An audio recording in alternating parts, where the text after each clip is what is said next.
Hi friends, మన లైఫ్లో అక్కడెక్కడ వింటూ ఉంటాం కదా, దెయ్యం కనిపించిందని, నైట్ టైం రోడ్డుపై వెళ్తూ ఉంటే అడ్డంగా వచ్చి నిలబడింది అని. అయితే ఇలాంటివి ఏదో ఒకటి మన లైఫ్లో తరచుగా వింటూ ఉంటాం, అవునా?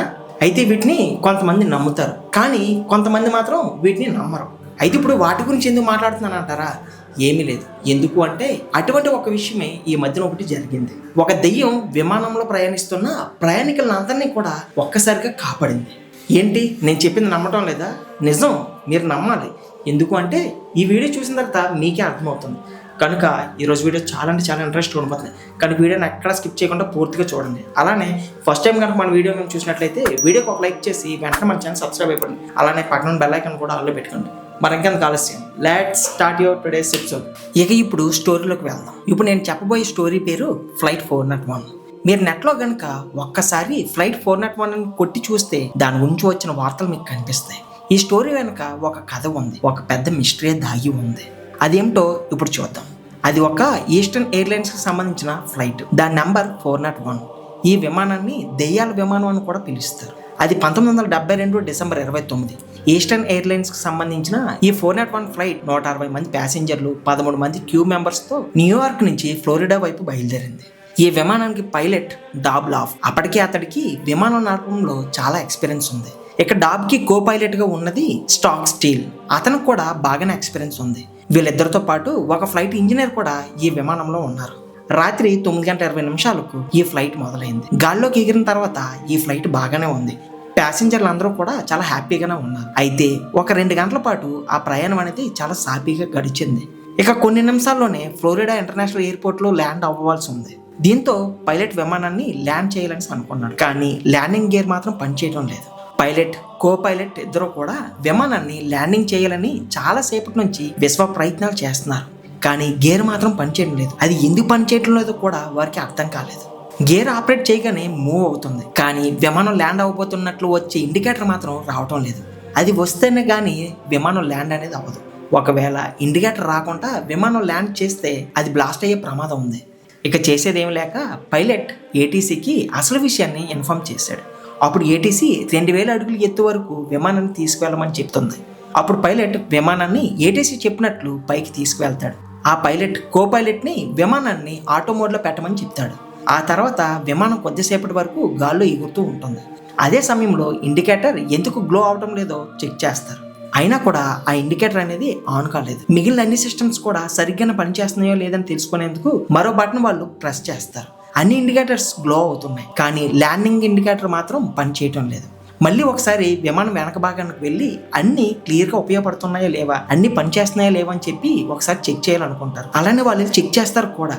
అయితే జనరల్గా నోస్ గేర్ అనేది అక్కడ వెలుగుతూ ఉంటుంది, కానీ పైలట్ చూసేసరికి అది వెలగట్లేదు. కానీ కాసేపటికి ఎవరికి తెలియకుండానే విమానం దానంతట అది కిందకి రావడం మొదలైంది. దీంతో పాటు విమానంలో డేంజర్ బల్బ్స్ కూడా మోగుతూ ఉన్నాయి. దీంతో ప్యాసింజర్లంతా హడలెత్తిపోయారు, భయాందోళనకు గురయ్యారు.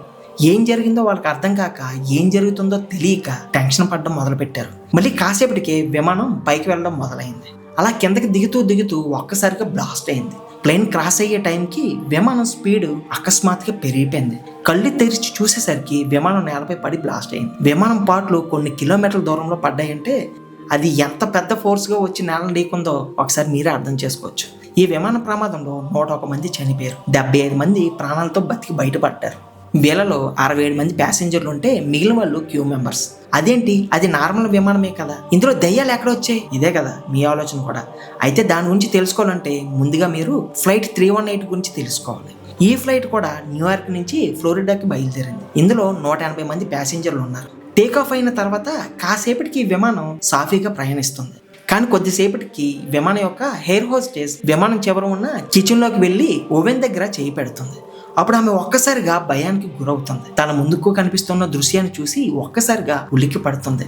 ఎందుకే అక్కడ ఆ ఎయిర్ హోస్టెస్ కి ఏం కనిపించింది అంటే ఒక పెద్ద ఆకారం నిలబడి ఉంటుంది. దాని కళ్ళు గిరగిర తిప్పుతూ ఉంటుంది. అయితే అది చూసి ఎయిర్ హోస్టెస్ ఏదో మాట్లాడాలని ప్రయత్నించినా ఆమె గొంతు మాత్రం పెగలదు. కాసేపటికి స్పృహ కోల్పోయి కింద పడిపోతుంది. అయితే కాసేపటి తర్వాత ఆమె లేచి చూస్తే అక్కడ ఆకారం కనిపించదు. దీంతో ఇదంతా ఒక భ్రమ అని చెప్పి తను అనుకుంటుంది. మళ్ళీ ఒకసారి తన చేయిని ఓవెన్ దగ్గర పెడుతుంటే అంతకుముందు వచ్చిన ఆకారమే మళ్ళీ తన ముందుకు వస్తుంది. గబగబా అక్కడి నుంచి వెళ్ళిపోయి పైలట్ ఇంజనీర్కి జరిగిందంతా చెప్పి అక్కడికి అతన్ని తీసుకువెళ్తుంది. అతను మొదట ఆమె చెప్పిన విషయాన్ని కొట్టి పడేస్తాడు. అయినా ఆమె కోసం కిచెన్లోకి వెళ్తాడు. అప్పుడు ఇంజనీర్ కూడా సరిగ్గా అదే ఎక్స్పీరియన్స్ అవుతుంది.